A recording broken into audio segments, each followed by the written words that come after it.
এই আমটার নাম নাকি ব্যানানা ম্যাঙ্গো। বেশ লম্বা লম্বা আমগুলো, দেখতে অনেক সুন্দর সাইজের। সবাই কেমন আছেন? আলহামদুলিল্লাহ আমি ভালো আছি। আসসালামু আলাইকুম রহমতুল্লাহ। আপনাদের জন্য সবার জন্য দোয়া ও শুভকামনা রইল আমার এই ছোট্ট পেজের পক্ষ থেকে। চলুন দেখা যাক কি আম দেখতে পেলাম। এই আমগুলি নাম দেখেই তো অবাক লাগলো, নামটা বেশ সুন্দর। আর আমগুলো দেখতে বেশ বড় বড় লম্বা, খুব সুন্দর ডিজাইনের, আর বেশ ওজনও আমগুলি। তো আমরা দোকানদারকে জিজ্ঞেস করলাম এই আমগুলি কখনকার আসা, বেশি পুরনো কিনা। বললো যে আজকে সকালেই আসা, এই আমগুলো নাকি খাগড়াছড়ি থেকে আসে। এটা শুনতে অবাক লাগলো। আমরা তো সবসময় কিনা আমগুলি খাই, রাজশাহী থেকে আসা আমগুলি। দোকানদারকে জিজ্ঞেস করলাম আমার হাজব্যান্ডে আমগুলি খেতে কেমন হবে, উপরে তো বেশ সুন্দর ফ্লেভার আসতেছে। দোকানদার খুব হাসি দিয়ে বললে আমগুলো খেতে রসমালাই মধু ফেল মারবে, আরও বেশি মজা, যত বেশি পাকবে তত বেশি মজা, মধুর মতো মিষ্টি হবে।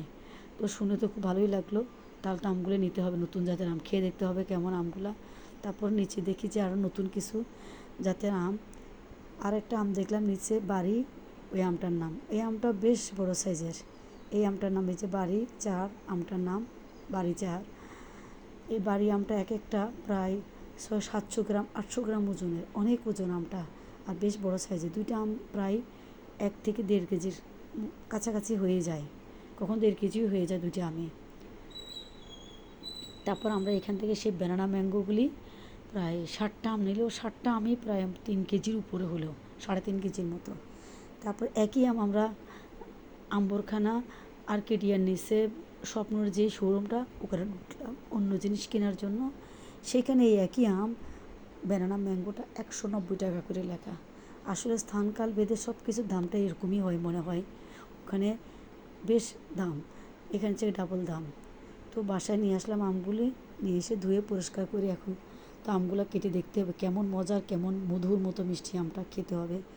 আসলে আমাদের সবার ভিডিওগুলো সবার সামনে কিন্তু ফেসবুকে নিয়ে যায়, কেউ কারো ভিডিও নিজ থেকে নেই না, নিজ থেকে আসেও না।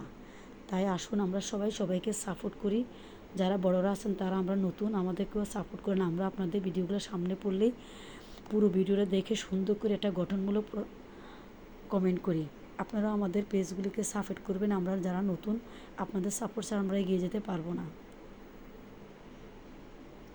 আমরা তো কেউ কারো ভিডিও সামনে পাঠাতে পারি না, ফেসবুকে দেয়। আমি যদি আপনার ভিডিও ধাক্কা মারে ফেলে দিয়ে আমার ভিডিও কিন্তু আরেকজন এভাবে করবে, তাহলে কেউ কিন্তু এগিয়ে যেতে পারবো না। তো আমগুলো কেটে নিলাম, এখন আমগুলো একটু খেয়ে দেখি কেমন হলো। দেখতেই তো অনেক সুন্দর কালার, দেখতে খুব ভালো লাগতেছে, বেশ বড় বড়, খুব রসালো। এক পিস আম খেয়ে দেখি, আমটা মুখে দেওয়ার সাথে সাথে আমার পুরো শরীর শিউরে উঠেছে। এত টক ঝাঁঝালো, হালকা মিষ্টি আছে, পুরোপুরি পাকলে না জানি কেমন হবে। আপনারাও কিনে খেয়ে দেখবেন।